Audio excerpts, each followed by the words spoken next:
தண்ணி இல்லைங்கிற ஒரே காரணத்துக்கு தான் செயின்ட் ஜார்ஜ் கோட்டையை பிரிட்டிஷ்காரங்க வந்து பிரெஞ்சுக்காரங்கிட்ட விட்டுட்டாங்க. எப்படியோ ஒரு 4 வருஷம் 1746 கோட்டையை இழந்தாங்க. 49 3 வருஷத்தில் கோட்டையை பிடிச்சிட்டாங்க. கோட்டையை பிடிச்சோடனே அவங்க பண்ண முதல் வேலை உள்ள தண்ணி இல்லாமல் தானே மாட்டிக்கிட்டோன்னு சொல்லிட்டு கோட்டைக்கு மிக அருகில் இங்கே இருக்கக்கூடிய மண்ணடி பக்கத்தில் இருக்கக்கூடிய இன்றைய மண்ணடி பக்கத்தில் இருக்கக்கூடிய இடத்துல 10 கிணறு தோன்றுறாங்க.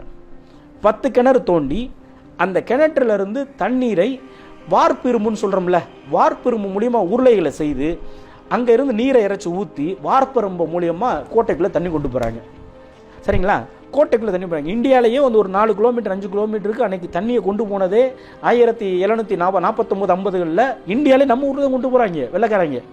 இந்தியாவுக்கு எடுத்துக்காட்டு இந்தியா சென்னை தான் எல்லா விஷயத்துலையும்.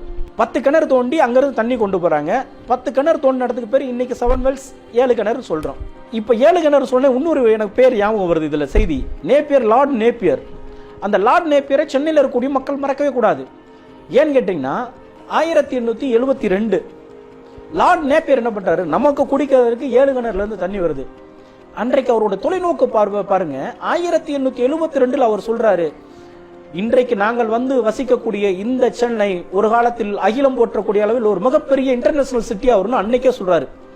சொல்லிட்டு என்ன பண்றாரு, குதிரை எடுத்துட்டு போறாரு.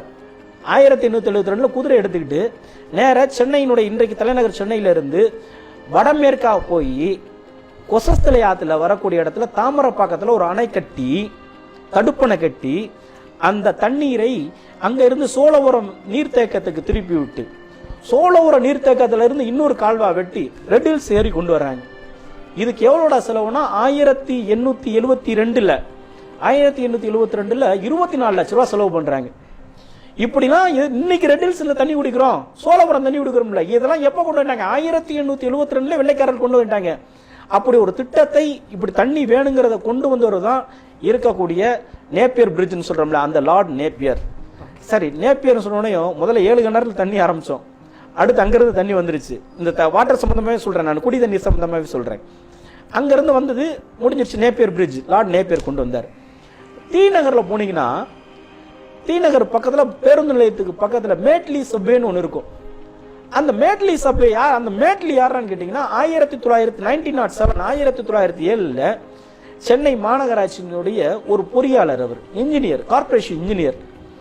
அவர் என்ன பண்றாரு, எல்லா இடத்துக்கும் தண்ணி வரணும், சென்னை விரிவாக்கிட்டே இருக்கு. இவர் 1872 1907 இந்திய சென்னை முழுவதும் தண்ணியை கொண்டு வரணும், ஒவ்வொரு தெருவுக்கு வரணுங்கிற முயற்சி எடுத்தவர் மேட்லி.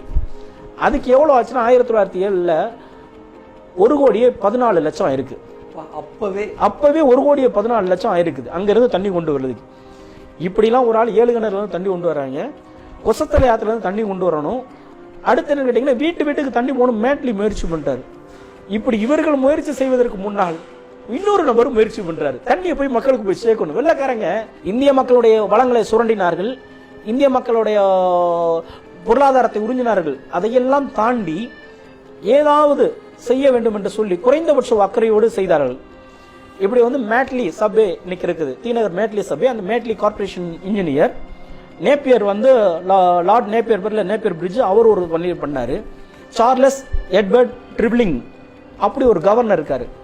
அவர் தன்னுடைய பங்குக்கு ஏதாவது ஒன்று பண்ணணும்னு சொல்லிட்டு மாட்டு வண்டியிலும் குதிரை வண்டியில இருந்து ரெட் ஹில்ஸ்ல இருந்து ஏரியில இருந்து தண்ணி எடுத்துட்டு வராங்க. மாட்டு வண்டியிலும் குதிரை வண்டியில எடுத்துட்டு வந்து ஒரு பேசின்ல 3 பெரிய பாத்திரங்கள்ல ஊத்தி தண்ணியை ஊத்தி வச்சுட்டு யார் யாருக்கு தண்ணி வேணுமோ இந்த இடத்துல வந்து எடுத்துட்டு போன்னு சொல்றாங்க. 3 பேசின்ல பெரிய பேசின்ல தண்ணியை ஊத்தி வச்சு எடுத்துட்டு போச்சோன இடம் தான் பேசன் பிரிட்ஜ்.